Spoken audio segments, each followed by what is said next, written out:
Hello दोस्तों, नमस्कार। Online biology class में आपका स्वागत है। पिछले वीडियो में भाग 2 में हम अलैंगिक जनन की विभिन्न विधियों के बारे में जानकारी प्राप्त की। इस भाग में हम पादपों में अलैंगिक जनन की विधि, जिसे हम कायिक प्रवर्धन कहते हैं, के बारे में अध्ययन करेंगे। तो आइए शुरू करते हैं। दोस्तों, आज का टॉपिक कायिक प्रवर्धन पादपों में अलैंगिक जनन की विधि है, जिसे हम अंग्रेजी में वेजिटेटिव प्रोपोगेशन भी कहते हैं। इसके बारे में चर्चा करते हैं। तो पौधों के कायिक भाग, कायिक का मतलब होता है पौधों का शरीर। किसी भी जीवधारी का शरीर को हम काय या कायिक कहते हैं। तो पौधे के कायिक भागों जैसे जड़ हो गया, तना, पत्ती, कली इत्यादि से नए पादप निर्माण की जो प्रक्रिया होती है उसे हम कायिक जनन कहते हैं। मतलब जड़ से नया पौधा बन जाए, तना से बन जाए, पत्ती से बन जाए, कली से बन जाए, ऐसा आप सबने देखा भी होगा। तो इसे हम कायिक जनन कहते हैं।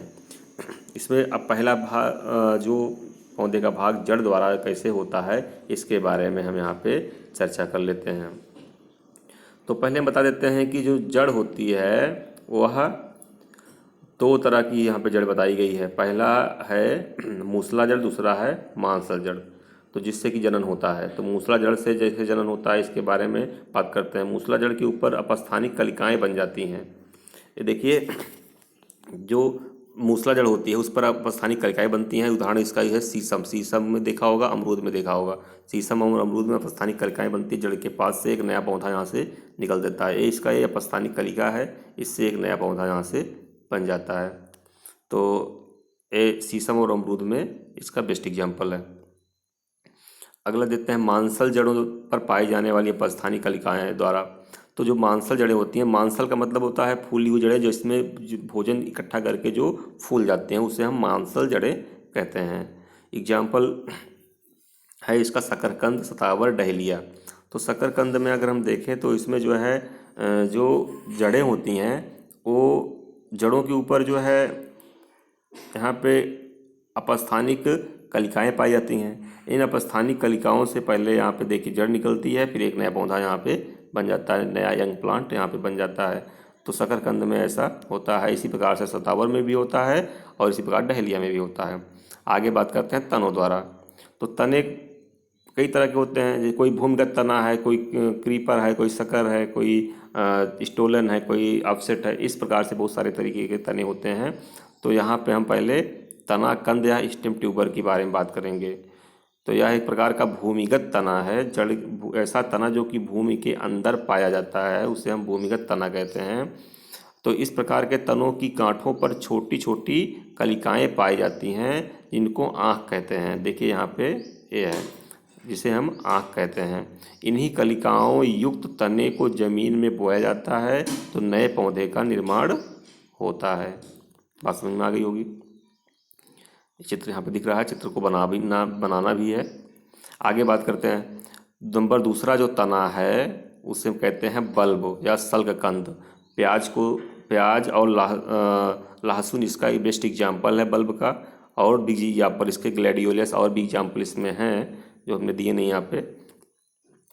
हाँ, बात करते हैं बल्ब एक भूमिगत संघनित तना होता है जिसके ऊपर एक या एक से अधिक कलिकाएं पाई जाती हैं। जब इनको जमीन में बोया जाता है तो ये कलिकाएं प्रस्फुटित होकर नए पौधे का निर्माण या करती हैं या जन्म देती हैं। तो इसमें एग्जाम्पल है प्याज और लहसुन, यहाँ पे दिख रहा है। तो ये जो प्याज होता है इसका तना कहाँ होता है, इसके बारे में बात करते हैं। तो प्याज को काट के देखते हैं तो यहाँ पे एक रफली डायग्राम यहाँ पे बनाया गया है। इस डायग्राम में आप देख पाएंगे कि जो प्याज होता है इसके नीचे ये डिस्क लाइक जो है संरचना होती है, जो कि बेरी रेडियो सिस्टम है, जो भूमि के अंदर होता है। इसकी ऊपर से मांसल पत्तियाँ निकलती हैं। जो हम खाते हैं हम मांसल पत्तियाँ खाते हैं, उसका हम तना नहीं खाते हैं, उसकी मांसल पत्तियाँ खाते हैं। ये पत्ती हम खाते हैं। और इसका जो तना होता है यहीं से मांसल पत्तियाँ निकलती हैं। इसी के ऊपर छोटी छोटी यहाँ पे कलिकाएँ पाई जाती हैं, जिससे कि नया पौधा बनता है। और इसी के नीचे से जो है पतली जो है अपस्थानिक जड़ें निकलती हैं, जो कि भूमि से नरिशमेंट को प्रोवाइड करती हैं डेवलपमेंट करने के लिए। आगे बढ़ते हैं। नंबर तीसरा है घनकंद। घनकंद को हम कहते हैं कॉर्म। तो जो हम ये अशाखित भूमिगत फूला हुआ तना होता है, दिख रहा है यहाँ पे, ठीक है। फूला हुआ तना होता है जिसके ऊपर वृत्ताकार गांठें पाई जाती हैं, ठीक है। क्लियरिटी अभी दिख नहीं रही है, आगे डायग्राम में हम दिखाएंगे। यहाँ पे केसर में दिखेगा, गांठें होती हैं। इन्हीं गांठों पर कलिकाएं पाई जाती हैं जो कि नए पौधे का निर्माण कर लेती हैं। अब देखते हैं इसमें वृत्ताकार गांठें जो केसर का है। तो केसर के पौधे में ये वृत्ताकार यहाँ पे ऐसे ये गांठें हैं जिस पर जो है रिमेट आप ट्यूनिक जिसे कहते हैं, और इसमें जो है लेटरल बड्स होती हैं, छोटी छोटी कलिकाएं होती हैं जिससे कि नए पौधे का निर्माण यहाँ पे हो जाता है। इसी प्रकार से अरबी है, बंडा है, इसमें भी इसी प्रकार से एडवेंटियस जो है पाई जाती हैं। नोड और इंटरनोड के फॉर्म में दिखाई दे रहा है यहाँ पे। इसका गांठें जो होती है नोड होती हैं, दोनों गांठों के बीच की दूरी को इंटरनोड कहते हैं। इसमें से जो है लेटरल बड्स होती हैं जो कि नए पौधे का निर्माण कर लेती हैं। आगे कर चलते हैं। नंबर अगला तना है जिसे कहते हैं प्रकंद या राइजोम कहते हैं। इसका एग्जाम्पल है गिंगर। गिंगर मतलब अदरक। अदरक है, हल्दी है, इसके एग्जाम्पल अदरक है, हल्दी है, केला है। तो अब हम बात करते हैं इसके बारे में। तो प्रकंद मुख्य भूमिगत तना होता है। प्रकंद मुख्यतः भूमिगत तना होता है जिसमें विपरीत परिस्थितियों के लिए भोजन एकत्रित रहता है। अनुकूल परिस्थितियों में इसमें कलिकाएं बनती हैं जिससे नए पौधे का जन्म होता है। तो चित्र में दिखाई दे रहा है कि यह जो हम लोग खाते हैं अदरक, ये क्या होता है, मेच्योर राइजोम होता है, एक प्रकार का राइजोम होता है। और इसमें से जो जड़ें निकलती हैं ज़मीन में जाती हैं, इसको भोजन प्रोवाइड करती हैं, भोजन इसमें एकत्रित हो जाता है। भोजन एकत्रित करने वाली ये तना है। और इसी से इसमें पाई जाती हैं अपस्थानिक जड़ें, अपस्थानिक कलिकाएँ जो कि नए पौधे का निर्माण यहाँ पे कर दे रही हैं और नए राइजोम का निर्माण कर दे रही हैं, ठीक है। चित्र मेंशन कर लेना है, बना लेना है। इसी प्रकार से हल्दी में भी होता है, सेम टू सेम हल्दी में भी दिखाई गया है चित्र। और केले में भी, केले से जहाँ पौधा निकलता है, केले का जो तना होता है वो ज़मीन के अंदर होता है, इसे हम साकर कहते हैं। और इस तने में जो है कलिकाएं पाई जाती हैं जिससे कि नए पौधे का निर्माण यहाँ पे कर लेते हैं। केले के बगल में नया पौधा उसी तनी से, भूमिगत तने से बनता है, जिसको हम राइजोम कहते हैं।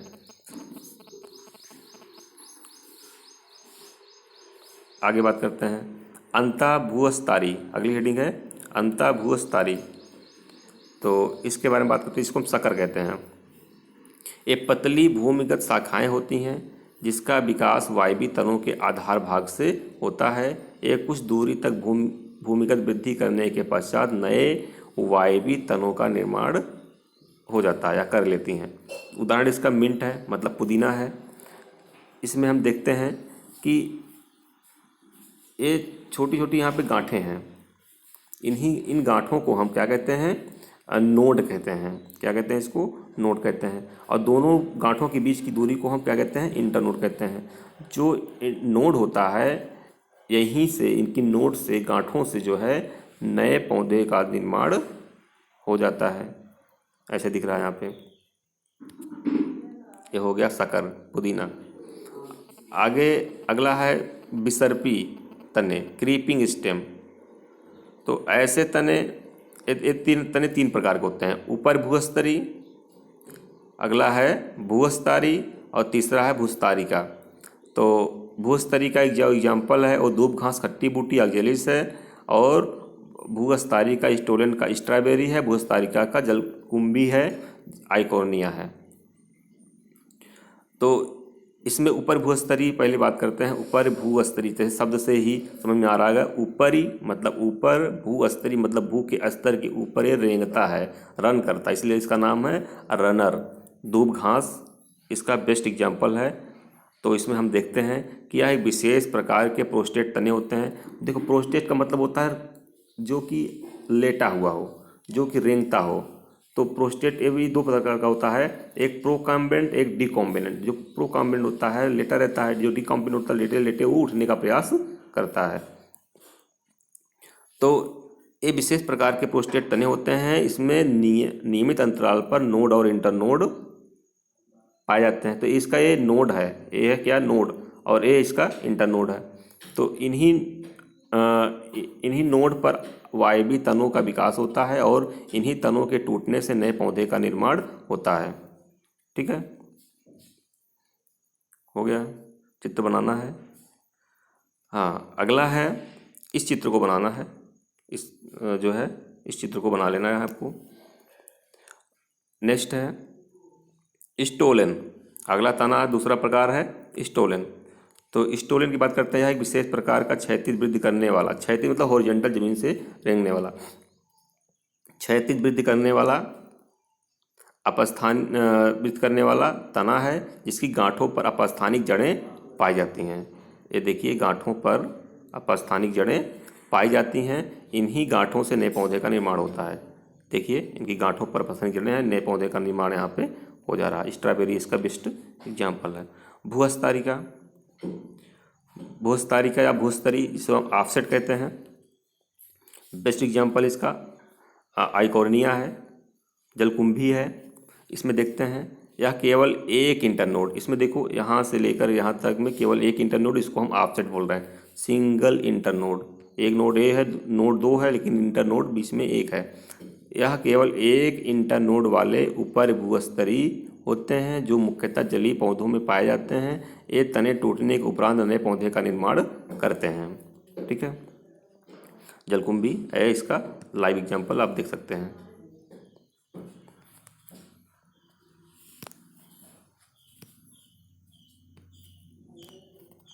आगे चलते हैं। नंबर चौथा है वायवीय तनों द्वारा। तो वायवीय तने में अगर देखा जाए तो यहाँ बेस्ट एग्जाम्पल आता है अपुंसिया का, मतलब कि नागफनी का।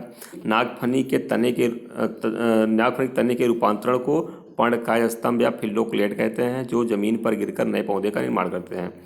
तो ये जो दिख रहा है ये पत्ती नहीं है, यह वायवीय तना है, और यह ऐसा तना है जो कि रूपांतरित हो गया है पत्ती जैसा, क्योंकि यह पाया जाता है पौधा जीरोफिटिक कंडीशन में, मतलब रेगिस्तानी मरुस्थल में पाया जाता है, और यहाँ पे पानी का लॉस ना हो इसलिए जो है ये पत्तियों को गिरा देता है, पत्तियाँ रूपांतरित कर लेता है कांटों में, और अपने तने को कर लेता है पत्तियों जैसा फ्लैसी, और जो है भोजन का पानी का स्टोरेज कर लेता है, और पानी का कम से कम लॉस करके जीवित रहता है। यह एक ऐसा मरुस्थली पौधा है, और ये पौधा के जो तना होता है टूट करके जब जमीन पे गिरता है तो नए पौधे का निर्माण कर लेता है। चित्र दिखाया गया है, इस चित्र को बना लेना है। इस चित्र को बनाना है पत्तियों द्वारा। कुछ पौधे पत्तियों द्वारा जनन करते हैं। इसमें जैसे ब्रायोफिल्लम है, जिसको हम अजूबा कहते हैं, और बिगोनिया अगला पौधा है बिगोनिया। तो कुछ पौधों की पत्तियों के ऊपर अपस्थानिक कलिकाएं बन जाती हैं, इन कलिकाओं से नए पौधे का विकास हो जाता है। अगला है पत्रकंद या बुलबिल्स। तो पत्रकंद मांसल कलियां होती हैं। पत्रकंद क्या होता है? एक प्रकार की मांसल कलियां होती हैं। यहाँ मांसल का मतलब क्या होता है? जो भोजन का स्टोरेज कर ले, तो मांसल कलियां होती हैं। और इसमें हम देख पाते हैं कि ये देखिए मांसल कलियां जो इसकी हैं, यहाँ पे ज़मीन के अंदर इसको उखाड़ करके देखने पर ऑक्जेलिस को यहाँ पे ज़मीन के अंदर आपको ये दिखाई पड़ेंगी। ये इसकी वाइट कलर कलियां जो नए पौधे का निर्माण आसानी से कर लेंगी। ऑक्जेलिस और एगेओ इसके दो एग्जाम्पल हैं। यहाँ पे एगेओ भी इसका एक एग्जाम्पल है। यहाँ पे हम देख पा रहे हैं कि जो एगेओ है इसमें भी मांसल कलियां यहाँ पे हैं, इस पे से नए पौधे का निर्माण यहाँ पे ये कर लेगा। तो आज के लिए इतना ही, धन्यवाद दोस्तों। यदि आपको मेरा वीडियो पसंद आता है तो वीडियो को ज़रूर लाइक करें, चैनल को सब्सक्राइब कर लें और नोटिफिकेशन बेल आइकन का बटन दबा लें, जिससे कि जो कोई भी नया वीडियो अपलोड करें आप लोगों को जानकारी मिल जाए। धन्यवाद, मिलते हैं अगले वीडियो में।